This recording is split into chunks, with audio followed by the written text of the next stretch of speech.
नहीं, मुझे क्या सुनने मारा कि ये चैनल पहले लैपटॉप को हुआ करता था। इस चैनल पे पहले लैपटॉप के रिव्यूज आते थे। लैपटॉप तो भैया ने छोड़ दिए। तो आज लैपटॉप ले आए आपके लिए फाइनली। और लैपटॉप की वीडियो में इनकंसिस्टेंसी इसलिए थी, एक तो लॉकडाउन था, ऊपर से शॉर्टेज चल रही है लैपटॉप की बहुत ज्यादा। आप सबको पता ही है, अमेजॉन फ्लिपकार्ट पे नहीं मिल रहे ढंग से लैपटॉप। तो जब ऑनलाइन नहीं मिल रहा तो मेरे पास कहां से आ जाएंगे। कंपनीज भी प्रोवाइड करते हैं जब स्टॉक होता है, और हमारे गणेश भैया भी तभी प्रोवाइड करते हैं जब स्टॉक होता है, समझ रहे हो। तो आज हम करेंगे Asus TUF का फुल रिव्यू अनबॉक्सिंग के साथ। डब्बे पे खोल देंगे पूरे, और एंड तक आपको पता चल जाएगा कि ये लैपटॉप आपके लिए बना है या नहीं बना है, आपको लेना चाहिए नहीं। तो वीडियो को एंड तक जरूर देखना।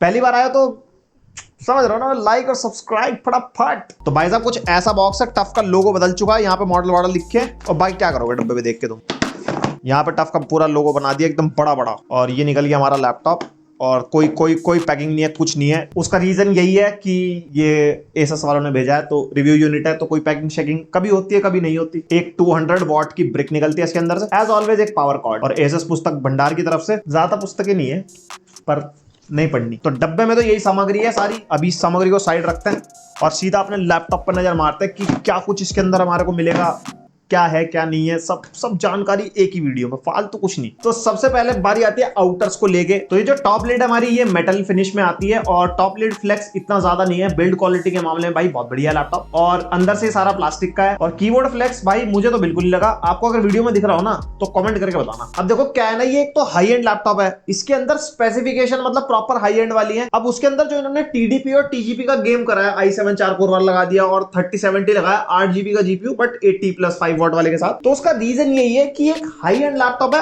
बट इसकी जो थिकनेस है वो ज्यादा नहीं है। आप अगर देखोगे 19.9 मिलीमीटर थिक है ये। और देखा जाए तो दूसरे गेमिंग लैपटॉप से अगर हम कंपेयर करते हैं ना, उन सबके कंपैरिजन में ये पतला है एक तो, और है ये 15.6 इंचेस वाला, बट दिखने में भी छोटा लगता है। मतलब समझ रहे हो ना, इसकी बिल्ड उस हिसाब से। अगर प्रोफेशनल यूज के लिए भी लैपटॉप लेना है तो आप इसकी तरफ जा सकते हो, क्योंकि इसकी लुक जो है प्रॉपर गेमिंग टाइप की नहीं है। मेरे को पर्सनली तो नहीं लगी, आपको लगी तो आप दे देना 2-4 गालियां भाई को, मतलब वेल डन। बाकी इसका जो वेट है वो 2 kgs है, और यूजुअली गेमिंग लैपटॉप 2200 ग्राम्स या 2400 ग्राम्स के अराउंड आते हैं। तो उस मामले में हाई एंड लैपटॉप की अगर हम बात करते हैं तो उस हिसाब से ये हल्का है। ऊपर यहाँ पे आपको एयर वेंट्स मिलते हैं जहां से आपका एयर इनटेक होता है, और यहाँ पे टॉप लिड पे भी टफ लिखा है बहुत बड़ा बड़ा, और टॉप लिड पे यहाँ पे एक टफ का लोगो भी बना है साइड में। बाकी पीछे नजर मारते तो पीछे भी 2 एयर एग्जॉस्ट वेंट मिल जाएंगे आपको। पिछले साल Asus वालों ने पूरा सुनने के बाद, टफ सीरीज के सुनने के बाद, तो इस बार इन्होंने वेंट्स पूरे खोल दिए हैं। यहाँ पे नीचे स्पीकर्स हैं, और बाकी ये सारे वेंट्स आप देख सकते हो प्रॉपर खुले हुए हैं, कुछ भी बंद नहीं है इस बार। तो हम जैसे रिव्यूअर्स और दूसरे मतलब जो जनता जहां भी फैला रही है चीजों को, उसके बाद Asus वालों ने सोचा कि हाँ चलो ठीक है कर देते हैं यार, मतलब क्या ही करना है, इतना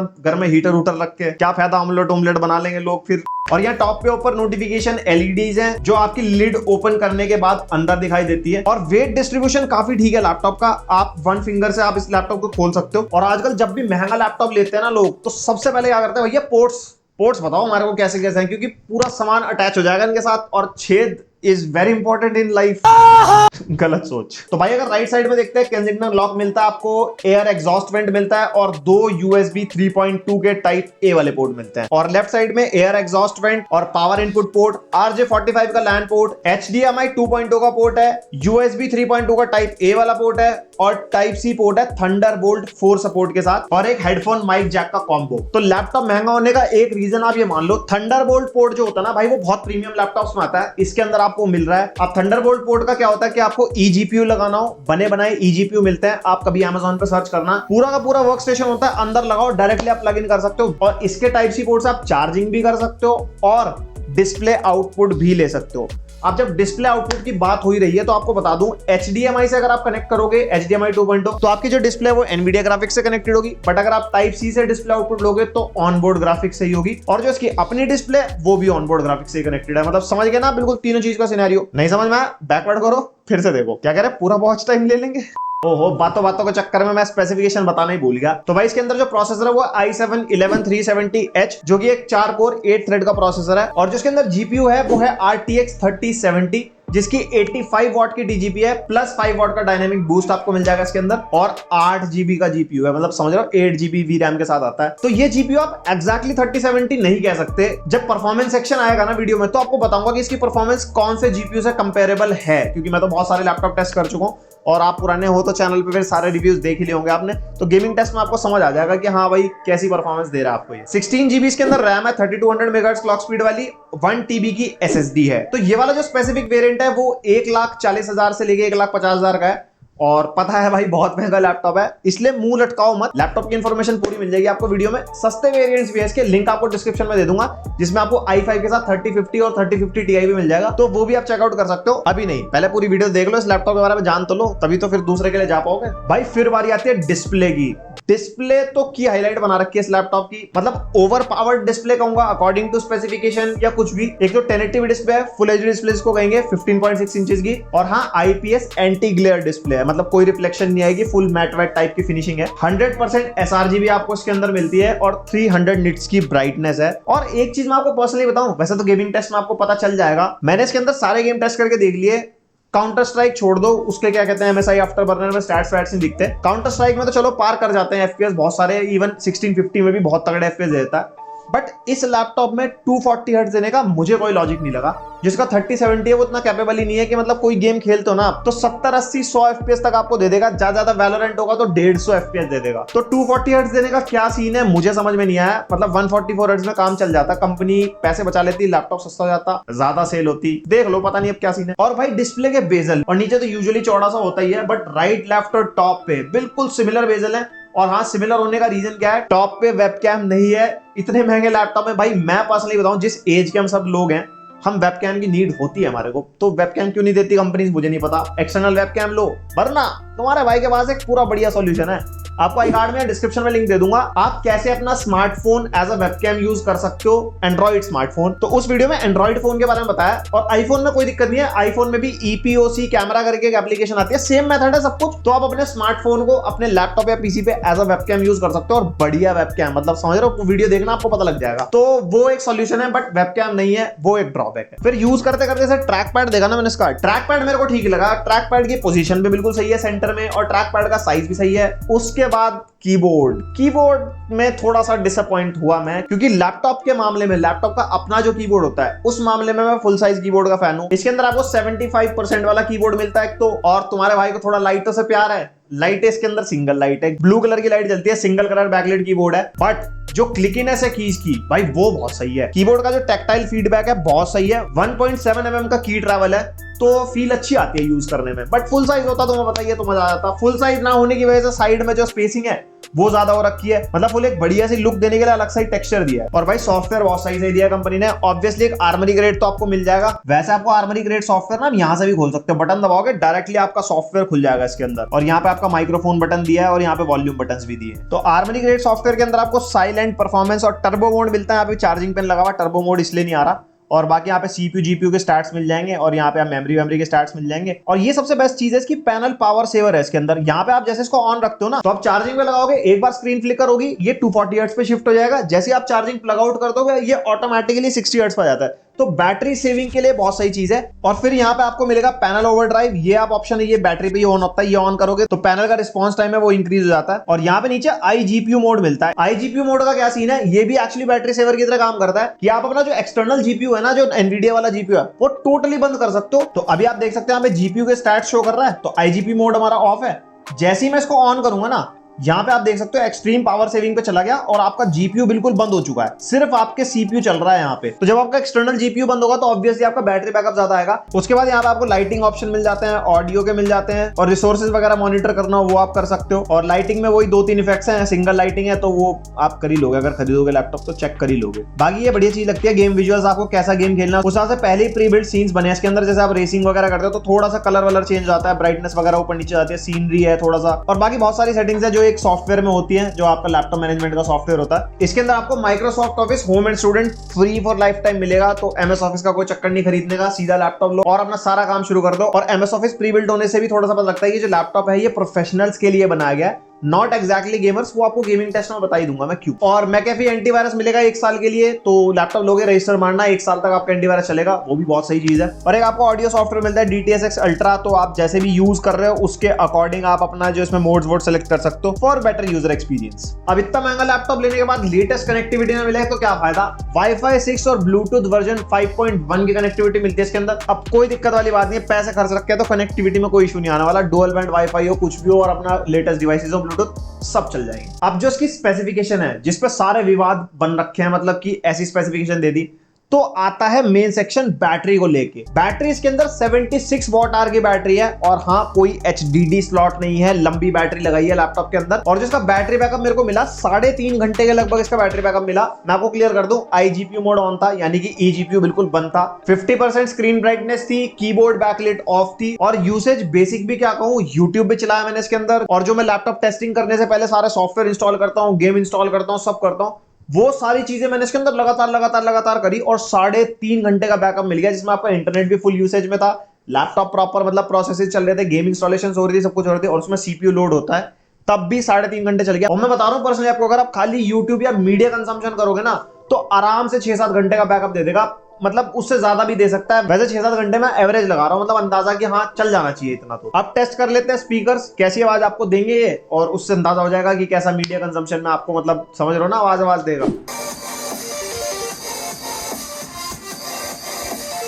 तो स्पीकर के बारे में अगर मैं आपको बताऊं तो बेस है थोड़ा सा ट्रेबल बैलेंस्ड है और लाउडनेस आपने डेसिबल से देखी लोगे 70-75 डेसिबल्स की अराउंड लाउडनेस आएगी इसके अंदर, तो वो एवरेज है। बाकी साउंड क्लियर काफी है और लाउडनेस भी अबव एवरेज कहूंगा, कम नहीं कहूंगा और ज्यादा भी नहीं कह सकते, मैं समझ रहा हूं ना यार। देखो वेबकैम तो है नहीं, तो माइक तो टेस्ट कर ही सकते हैं, और माइक आपका थोड़ा बहुत तो काम आएगा, चाहे आप गेमिंग में यूज करो या कोई ऑनलाइन कॉल्स वगैरह के। तो माइक की क्वालिटी मैं आपको दिखाता हूँ। हेलो हेलो, हाँ चलिए। तो आप जो आवाज सुन रहे हो वो इसके माइक से रिकॉर्ड हो रही है, लैपटॉप मेरे बगल में पड़ा है और अगर मैं इसको ऐसे सामने रखूंगा तो कुछ ऐसी आवाज आएगी। और ठीक है, मतलब समझ गए होंगे तुम कैसी आवाज देगा ये।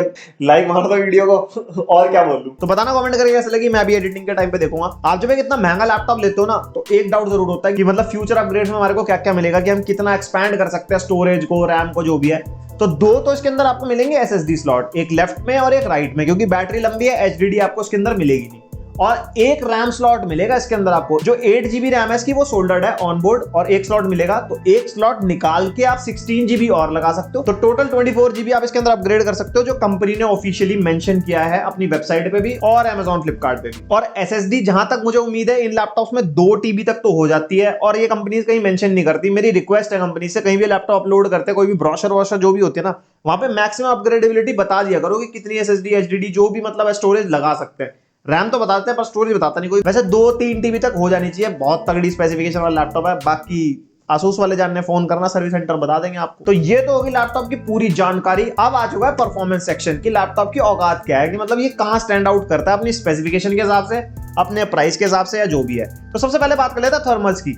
थर्मल्स के मामले में मैंने इसके अंदर COD वॉरजोन खेला। एक तो 24 डिग्री रूम टेम्परेचर पे सारे टेस्ट हुए हैं जो अभी आगे आएंगे, और इसके अंदर मैंने 24 डिग्री रूम टेम्परेचर पे COD वॉरजोन खेली थी। उसके बाद AC चला के लगभग 18-20 डिग्री पे भी खेली थी। तो जो लेफ्ट साइड में आप रिजल्ट देख रहे हो, ये रूम टेम्परेचर वो है जिसमें AC नहीं चल रहा था, और राइट साइड वाले में AC चल रहा था। तो उससे आपको CPU टेम्परेचर से पता लग गया होगा कितना डिफरेंस है, और उससे माइनर सा FPS पे भी फर्क पड़ रहा था। ऑब्वियसली जब आपका CPU टेम्परेचर ज्यादा होगा तो कभी कभी थ्रॉटल करता है, तो परफॉर्मेंस में भी फर्क आता है। और इसके थर्मल्स मेरे को एवरेज लगे, अच्छे थर्मल्स तो नहीं कहेंगे क्योंकि 90 अबव डिग्री टेंपरेचर जा रहा है, तो कहां ही अच्छे हुए। उसके बाद हमने इसके अंदर किया Cinebench R23 टेस्ट, जो CPU के औकात बताता है। बहुत लोगों को पता ही नहीं होता R23 करता क्या है। तो जो मल्टी कोर स्कोर है वो है 7000 से लेके 7200 के अराउंड, और मल्टी कोर स्कोर प्रोडक्टिविटी के लिए यूज होता है। और सिंगल कोर स्कोर आया भाई 1504।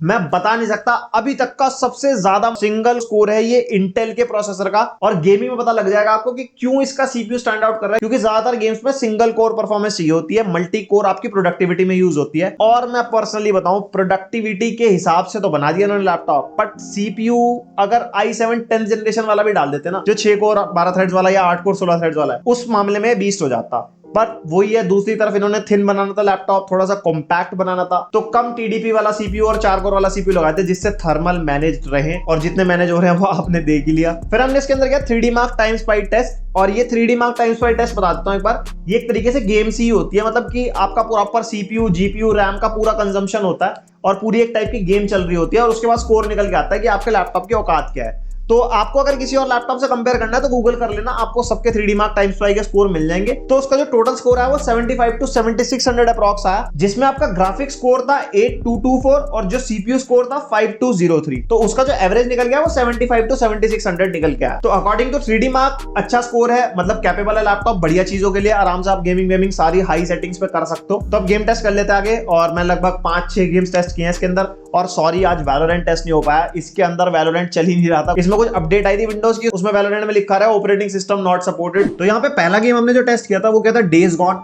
और इसकी सेटिंग्स रखी थी वेरी हाई, इससे ऊपर कोई प्रीसेट नहीं था हमारा। और पर्सनली अगर मैं बताऊं तो वेरी हाई के हिसाब से भाई बहुत सही परफॉर्मेंस आ रही थी इसकी, अबव 70 and 80 FPS आपको मिल रहे थे। फिर उसके बाद मैंने सोचा चलो एक बार इसको ना हाई प्रीसेट पे भी टेस्ट करते हैं, क्योंकि प्रेडेटर के अंदर हमने हाई प्रीसेट पे ही टेस्ट किया था, और हाई पे करने के बाद ऑब्वियसली इसके अंदर RTX 3060 वाली परफॉर्मेंस मिल रही थी जो 100 वॉट वाला है। तो जो हमारा 3070 है वो अराउंड 3060 वाली परफॉर्मेंस दे रहा है बिल्कुल। फिर हमने टेस्ट किया फार क्राई 5, अल्ट्रा प्रीसेट लगाना था ऑब्वियस सी बात है, और अल्ट्रा प्रीसेट में आराम से हमारे को 80-90 प्लस FPS मिल रहे थे, और इसके अंदर हमने इन गेम बेंचमार्क किया था, और सच में परफॉर्मेंस मतलब अच्छी है, मतलब बुरी नहीं कहेंगे, परफॉर्मेंस बढ़िया परफॉर्मेंस कहेंगे। और मैं फिर से बता दूं जितने भी सारे गेम टेस्ट हो रहे हैं वो 24 डिग्रीज रूम टेम्परेचर पे हो रहे हैं। Then we tested Assassin's Creed Valhalla on ultra high settings, और इसके अंदर भी परफॉर्मेंस भाई बहुत सही मिली थी, स्टेबल 60 प्लस FPS आ रहे थे। बस एक चीज मैंने यहाँ पे नोटिस की है कि हमारी जो क्लॉक स्पीड है, सीपीयू क्लॉक स्पीड, वो 3400 पे लॉक हो गई थी। अब इसको थ्रॉटलिंग तो नहीं कह सकते, क्योंकि 75 to 80 डिग्रीज के बीच में सीपीयू टेम्परेचर था, तो यहाँ पे मेरे को 1% चांस लगे कि आपका सीपीयू बॉटलनेक हो रहा था, क्योंकि जीपीयू यूसेज पूरी 96% पे जाके स्टक हो गई थी, और सीपीयू यूसेज कम थी, और ऊपर से क्लॉक स्पीड भी नहीं जा रही थी। तो यहाँ पे मैं कह सकता हूँ बॉटलनेक हो रहा था, बट इस बॉटलनेक की वजह से हमारे को परफॉर्मेंस में कोई भी ड्रॉबैक नहीं देखने को मिल रहा। परफॉर्मेंस एकदम एक्यूरेट है, 60 स्टेबल FPS आ रहे थे, बिल्कुल 60 प्लस। फिर बारी आती है रेड डेड रिडेम्पशन 2 की। अल्ट्रा सेटिंग पे टेस्ट करना तो बनता था ऑब्वियसली, और आप प्रीसेट देख सकते हो अपने सामने, और प्रॉपर अल्ट्रा आ रहा है सारी क्वालिटी के अंदर। और मैं सीरियसली बताऊं, जिस प्रीसेट पे हम इस गेम को टेस्ट कर रहे हैं ना, उसके अंदर 55 to 60 FPS आना भाई बहुत बड़ी बात होती है। मैं RTX 2070 का लैपटॉप भी टेस्ट कर चुका हूँ, 3060 भी, 2060 भी। ये अभी तक की बेस्ट परफॉर्मेंस है जिस प्रीसेट पे गेम टेस्ट हुई है, मतलब अल्ट्रा का भी एक अबव वाला प्रीसेट है, और बहुत ही बढ़िया परफॉर्मेंस, कहीं कहीं तो 60 प्लस FPS भी आ रहे थे। और इसके अंदर मेरे को कोई बॉटलनेकिंग का खास इशू नहीं आया, क्योंकि सीपीयू और जीपीयू यूसेज प्रॉपर हो रही थी, और आपकी क्लॉक स्पीड भी कोई दिक्कत नहीं कर रही थी, और 95 डिग्रीज टेम्परेचर जाने के बावजूद भी कोई थर्मल थ्रॉटलिंग नहीं हो रही थी यार। 42 मेगाहर्ट्ज 43 मेगाहर्ट्ज क्लॉक स्पीड पे सीपीयू स्टक हो रखा था, और कहीं कहीं टेम्परेचर तो 95 प्लस भी चले गए थे, बट क्लॉक स्पीड ड्रॉप नहीं हुई। ये चीज मेरे को थोड़ी सी सरप्राइजिंग लगी इसके अंदर। Then we tested control on high settings, high से ऊपर कोई प्रीसेट नहीं था, और उसके अंदर हमारे को आराम से 70 to 80 FPS मिल रहे थे। और इसके अंदर भी वही चीज थी कि सीपीयू बॉटलनेक हो रहा था, क्योंकि सीपीयू यूसेज आप देख सकते हो 30-40% पे जाके रुक गई थी, और जीपीयू आपका 98 पे जाके स्टक हो गया, और आपका सीपीयू की क्लॉक स्पीड रुक गया 3400 मेगाहर्ट्ज पे। बट एक चीज का ध्यान रखना कि यहाँ पे हमारे को कोई परफॉर्मेंस लॉस नहीं मिल रहा, कोई FPS ड्रॉप नहीं है, प्रॉपर स्टेबल 70 to 80 FPS पे गेम चल रही है। फिर हमने सोचा जब कंट्रोल खेल रहे हैं तो रे ट्रेसिंग ऑन कर लेते हैं, तो मैंने रे ट्रेसिंग को हाई पे रखा और सेटिंग्स को भी हाई पे रखा, और 40 FPS पे आके गेम ड्रॉप हो गई थी, और जीपीयू यूसेज पूरी 99% चली गई थी, और सीपीयू यहाँ पे भी बॉटलनेक हो रहा था। तो बॉटलनेकिंग का इशू थोड़ा सा है, बट हाँ बॉटलनेकिंग की वजह से कोई FPS ड्रॉप नहीं हो रहा है, इस चीज का ध्यान रखना। अब गेम टेस्ट के अंदर वॉरजोन इंक्लूड नहीं करेंगे तो क्या फायदा। वॉरजोन के अंदर मैंने रेकमेंडेड सेटिंग रखी थी, रेकमेंडेड सेटिंग इसके अंदर भी प्रॉपर हाई थी, ऐसी कोई दिक्कत वाली बात नहीं थी। और जैसे कि वॉरजोन बैलेंस सीपीयू और जीपीयू इंटेंसिव गेम है, प्रॉपर कोई सीपीयू पे पूरा लोड नहीं देती, प्रॉपर जीपीयू पे ये दोनों को मिला के चलती है, तो इसके अंदर कोई खास सीपीयू बॉटलनेक नहीं देखने को मिल रहा था। बट हाँ टेम्परेचर बहुत ज्यादा चले गए थे, 95 डिग्रीज तक जा चुके थे। बट सच में बताऊं कि 90 प्लस जाने के बाद भी, इवन 95 जाने के बाद भी इसके अंदर कोई भी क्लॉक स्पीड ड्रॉप नहीं हो रही थी, यानी कि थ्रॉटलिंग नहीं हो रही थी। और FPS भाई 90 प्लस 100 प्लस FPS मिल रहे थे। मैं तो कह रहा हूँ भाई जबरदस्ती परफॉर्मेंस दे रहा है। अब उतनी अच्छी परफॉर्मेंस तो नहीं देगा जितनी 3070 115 वॉट वाला, ये 125 वॉट वाला 3070 देगा, बट स्टिल इसकी परफॉर्मेंस आउटस्टैंडिंग है। तो भाई ये तो था लैपटॉप का पूरा रिव्यू। अब बात कर लेते हैं कंक्लूजन की, और कंक्लूजन में सबसे पहला पॉइंट लूंगा मैं जीपीयू को लेके। RTX 3070 है जो कि 80 वॉट वाला है। अब जो इसकी परफॉर्मेंस है, मैं पर्सनली बताऊं, अभी प्रेडेटर का रिव्यू किया था हमने 3060 वाला, RTX 3060 जो 100 वॉट वाला है उसमें भी आपको +5 का बूस्ट मिलता है। तो RTX 3060 वाली परफॉर्मेंस जो 6 GB का ग्राफिक कार्ड है वो RTX 3070 मिल रही है जो एक 8 GB का ग्राफिक कार्ड है। तो अगर गेमिंग के मामले में आप ले रहे हो तो ये लैपटॉप आपके लिए नहीं है जो हार्डकोर गेमर्स हैं, पहली चीज। और अगर इस जीपीयू को पिछली जनरेशन के जीपीयू से कंपेयर करें तो RTX 2060 115 वॉट वाला जो था उसके जितनी परफॉर्मेंस दे रहा है वो भी 6 GB वाला। तो अब ये सवाल आता है कि अंडर परफॉर्म करके डाला क्यों है इस लैपटॉप में।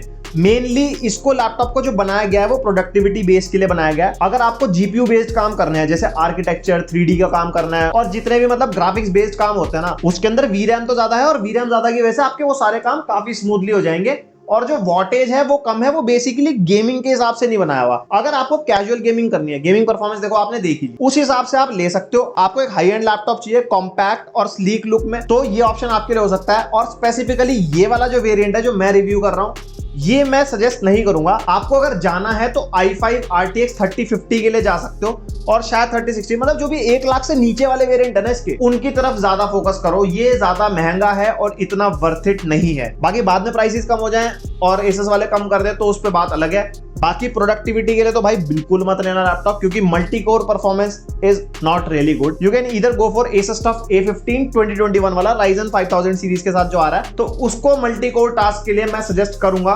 बट फिर वही बात है बल्कि बड़ा और समझ रहे हो ना वो सारी चीजें। तो ये मेरा पूरा समझाने का मतलब था। अब आपकी यूसेज किस टाइप की है, आप किस टाइप के बंदे हो, ऑफिस जाने वाले हो और आपको हाई एंड काम करने हैं, एक हाई एंड लैपटॉप चाहिए तो ये ऑप्शन है। आप एक गेमर हो तगड़े और आपको स्ट्रीमिंग करनी है, मल्टीटास्किंग करनी है, कुछ एडिटिंग का काम है तो ऑब्वियसली आपको साइज वाइज शायद मैटर ना करे, आपको टेबल पे बैठ के काम करना है तो आप दूसरे लैपटॉप्स के लिए जा सकते हो। तो ये तो था इसका पूरा रिव्यू। कोई सवाल कोई चीज मिस हो गई हो तो कमेंट सेक्शन ओपन है, बता देना मेरे को। और इस लैपटॉप के बारे में आपका क्या मानना है कमेंट करके जरूर बताना। तो आज की वीडियो के लिए इतना ही था यार। लाइक मार दो वीडियो को और दुआ करो हमारे लिए बढ़िया बढ़िया लैपटॉप आते रहे, ऐसे रिव्यू करते रहे, आपका दिल लगाते रहे। और लैपटॉप की वीडियो मैंने एक चीज देखी है, मेरी एनर्जी ना थोड़ी नेक्स्ट लेवल रहती है। जो भी ब्रांड्स देख रहे हैं यहाँ तक तो थोड़ा भिजवा देना यहाँ पे जरा देहरादून में, समझ रहे हो। तो मिलते हैं नेक्स्ट वीडियो, तब तक के लिए बाय।